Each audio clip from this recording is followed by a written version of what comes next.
반갑습니다. 허브경제TV입니다. 네, 포스코 퓨처엠 포홀입니다. 오늘 두 종목이 좀 상반된 그런 주가의 흐름을 보였습니다. 퓨처엠 같은 경우에는 7% 전저점 13만원까지 한 번에 밀리는 그런 흐름이 나와줬고요. 포홀 같은 경우에는 1.65% 아무래도 지금 철강 쪽이 오늘 또 강세를 보이는 알래스카 LNG 이슈가 만들어졌죠. 아무래도 2차전지 영향도 받을 수밖에 없는 또 그런 종목이기 때문에 빨간불을 보여주지는 못했지만 상대적으로 이 하락을 좀 막아주는 데는 좀 도움이 되었다, 이렇게 볼 수 있을 것 같아요. 오늘 2차전지 쪽은 대체적으로 강한 음봉을 보여주는 종목들이 많았습니다. 뭐 저점을 이탈하는 종목도 있고 지지라인을 그냥 막아주는 종목도 있었고요. 또 뭐 시장과 상관없이 그냥 주가가 그냥 별일 없다는 듯이 견조하게 버티는 그런 애들도 있었거든요. 문제는 어쨌든 간에 또 관세입니다. 우리나라 시장이 관세로 인해 가지고 2월 달에도 영향을 좀 받았고 트럼프 취임 이후에도 그 영향 자체를 여러 차례 받았는데 이게 처음이 아니죠. 또 멕시코나 이제 뭐 캐나다 같은 경우에는 이미 이전부터 막 관세 가지고 이야기를 굉장히 많이 했던 또 그런 국가이다 보니까 계속 이제 같은 재료로, 이게 트럼프가 결국 말 바꾸는 그게 좀 크거든요. 그러니까 한다 해가지고 충격을 받았는데 거기에서 유예한다 하니까 또 시장이 반등을 줬다가 또 그 상태로 유야무야 이렇게 또 흐르다가 또 갑자기 날짜 바꿔가지고 지금 바로 시행한다라고 하니까 또 충격을 받는 거고, 이런 좀 불확실성들이 저는 좀 더 크다라고 봐요. 그러니까 직접적으로 물론 관세가 2차전지 기업들한테 피해를 안 주는 거는 아닙니다. 하지만 지금은 그 심리적인 영향이 훨씬 더 크다라고 하는 거죠. 미국 시장이 많이 밀리는 것도 다 이런 것 때문이에요. 최근에 나온 그 데이터들, 지표 발표 이런 것들 보면은 다 이제 심리적인 게 좀 많다라고 이야기를 드렸잖아요. 일례로 지난번에 이제 뭐 기대 인플레이션 이런 것들을 보면 공화당 지지자들이랑 그 다음에 민주당 지지자들 간의 그 미래를 보는 관점 차이가 엄청 큽니다. 그러니까 민주당 쪽은 굉장히 부정적으로 보고, 또 공화당 지지자들 같은 경우에는 뭐 일부는 당연히 안 좋다, 뭐 일부는 뭐 도움이 될 수 있다, 뭐 일부는 뭐 버틸만 하다. 그러다 보니까 이런 것들이 다 그 미국 시장의 지표에 지금 반영이 되고 있는 거거든요. 그러니까 결국 이런 것들은 뭔가 막 구체적으로 지금 소비가 어떻고 해가지고 이게 딱 숫자로 딱 찍혀진 게 아니라 다 저렇게 그 심리적인 부분에 대한 우려감 이런 것들이 크게 반영이 되다 보니까 지금 미국 시장도 좀 방향을 못 잡고 있다. 하지만 이런 것들은 반대로 얘기하면 별거 아닌 거예요. 그러니까 관세나 이런 정책적인 부분에 약간의 변화만 있더라도 시장이 반등을 보여줄 수 있다, 이렇게 우리가 볼 수 있거든요. 그래서 저는 여기서 뭐 시장이 계속적으로 밑으로 밀린다라는 관점을 넣기에는 이미 선반영이 좀 너무 많이 됐다. 그리고 오늘 바이오 같은 애들이 움직이잖아요. 보통 오늘 같은 날은 지난주 금요일도 마찬가지였지만 원웨이로 그냥 다 밀어버립니다.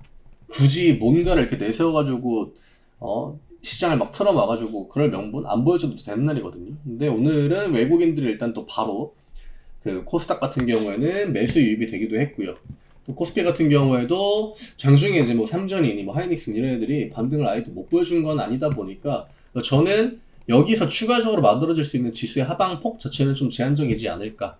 물론 진짜 이제 옛날처럼 뭐 바이오만 짝짝짝 이렇게 가고 하면은 2차전지가 계속으로 밀려 내려올 수는 있겠죠. 하지만 최근에 1월달, 2월달 우리나라 시장은 명확하게 그 순환 매를 중심으로 하는 그런 시장의 패턴을 보여주고 있었고요. 또 2차전지가 계속적으로 이렇게 피해를 받을 만한 모멘텀도 그렇게 저는 갖춰져 있다라고 생각하진 않거든요. 다 뻔한 악재들이고 이미 이전에 그로 인해 가지고 주가에 충격을 줬던 그런 부분들입니다. 그래서 오늘 이런 음봉들이 압박이 안 되는 건 아니에요. 네, 압박이 안 되는 건 아니지만 그래도 지수가 좀 브레이크를 걸어주고 관세와 관련해서 시장이 면역이 생기겠죠. 똑같은 이슈에 계속적으로 뭐 음봉 나오겠습니까? 갑자기 뭐 화살이 우리나라로 돌려져가지고 당장 뭐 다음 주부터 대한민국에 뭐 관세 부과한다 뭐 하겠습니까? 지금 트럼프의 목적은 중국을 조지는 거기 때문에, 그래서 이제 러시아랑 친하게 지내는 거고 캐나다랑 멕시코를 조지는 것도 이거 다 중국 견제하려고 하는 겁니다. 어느 정도 중국이랑 그 신경전을 벌이는 과정에서 선제적으로 카드들을 깔 거 아니에요. 지금이 딱 그 과정이다 보니까 좀 휘청휘청하고 있다 이렇게 보시면 될 것 같고요. 저는 이런 구간 자체가 좀 오래 간다라고 보기는 힘들 것 같아요. 이런 구도가 오래 가잖아요. 중국보다 미국이 먼저 무너집니다. 지금 경기 상황이나 이런 것들.